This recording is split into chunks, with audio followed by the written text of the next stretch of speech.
বাংলাদেশের আবেদন খারিজ করে দিল আইসিসি। টি-20 বিশ্বকাপের ম্যাচ ভারত থেকে স্থানান্তরের দাবি করেছিল তারা, সেই দাবি খারিজ হয়ে গেল। ভারতের বদলে শ্রীলঙ্কায় ম্যাচগুলি স্থানান্তরের আবেদন জানিয়েছিল বাংলাদেশ ক্রিকেট বোর্ড। নিরাপত্তা সংক্রান্ত উদ্বেগের কারণে বাংলাদেশের ম্যাচ স্থানান্তরের আবেদন আইসিসি খারিজ করল। বাংলাদেশ ভারতে ম্যাচ খেলতে যদি না আসে তাহলে তাদের পয়েন্ট হারাতে হতে পারে, বিসিবিকে জানিয়েছে আইসিসি। নৈরাজ্যের বাংলাদেশে ফের হিন্দু নিধন, 19 দিনে 7 জন হিন্দুর মৃত্যু। নওগাঁর মহাদেবপুরে হিন্দু যুবকের মৃত্যু। হিন্দু যুবক মিঠুন সরকারকে তাড়া করে অভিযুক্তরা। তাড়া খেয়ে জলে পড়ে গিয়ে ডুবে মৃত্যু হয়েছে মিঠুন সরকারের, এমনটাই দাবি পরিবারের। চোর অপবাদে হিন্দু যুবককে তাড়া করে অভিযুক্তরা, এমনটাই দাবি পরিবারের।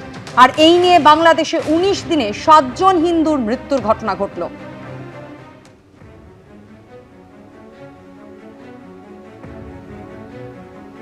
এই বিষয় নিয়ে আমরা কথা বলবো। প্রাক্তন সেনাকর্তা ব্রিগেডিয়ার দেবাশিস দাস আমাদের সঙ্গে রয়েছেন।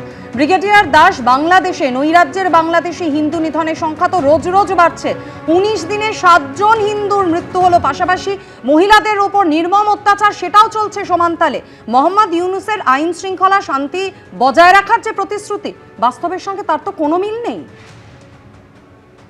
হ্যাঁ, দেখুন, আমার মতামত যে এটা সুপরিকল্পিতভাবে করা হচ্ছে এবং বাংলাদেশের অস্থায়ী সরকার এবং যারা ইলেকশন এখনই যদি হয়, 2 সপ্তাহ 3 সপ্তাহের মধ্যে ইলেকশন হবে বলছে, এখনই যদি ইলেকশন হয় যাদের সব থেকে ক্ষতি হবে তারা আর কি এটা সুপরিকল্পিতভাবে ঘটাচ্ছে।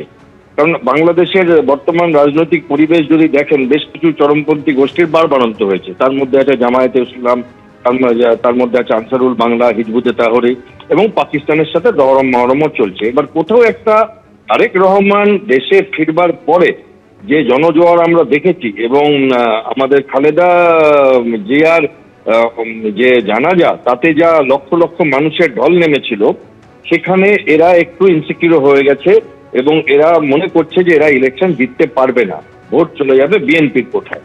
তাহলে কি হবে? কারণ এরা আগেই আওয়ামী লীগকে বার করে দিয়েছিল যে একেবারে ফাঁকা মাঠে গোল দেবে। তারপরে এরা দেখছে যে এখন বোধহয় মাঠটা তেমন ফাঁকা না। এখন এদের মানে যেটা এদের উদ্দেশ্য সেটা হচ্ছে ইলেকশনটাকে যদি এই সমস্ত অস্থিরতা বজায় রেখে পিছিয়ে দেওয়া যায় এবং তার জন্য যদি এরকম ভাবে একের পর এক হিন্দু নিধন করে, কারণ তারা বলছে এটা বিচ্ছিন্ন ঘটনা, কিন্তু আপনি যদি দেখেন কোনো জায়গা বাকি নেই। ও কখনো ময়মনসিংহ, কখনো যশোর, কখনো নরসিংদী, তো এই পুরো বাংলাদেশ জুড়ে এই তাণ্ডব চলছে এবং এটা ঘটানো হচ্ছে।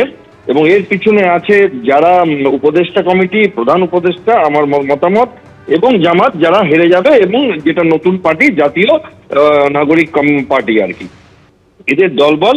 এরা চাইছে কোনোভাবে যদি এতে ভারত কিছু করে, আর্মি নেমে যায়, ওদের আর্মি ডিপ্লয় হয়ে যায়, তাহলে কি হবে যে এই বাহানায় ওরা ইলেকশনটাকে কয়েক মাস যদি পিছিয়ে দিতে পারে, তাহলে এদের আবার একটা চান্স আছে ইলেকশনে জিতে আসবার। কারণ ততদিনে তারেক রহমানের এবং বিএনপির যে একটা জোয়ার এসছে, সেই জোয়ারটা আর কি ততদিনে মানে ভাটায় পরিণত হয়ে যাবে।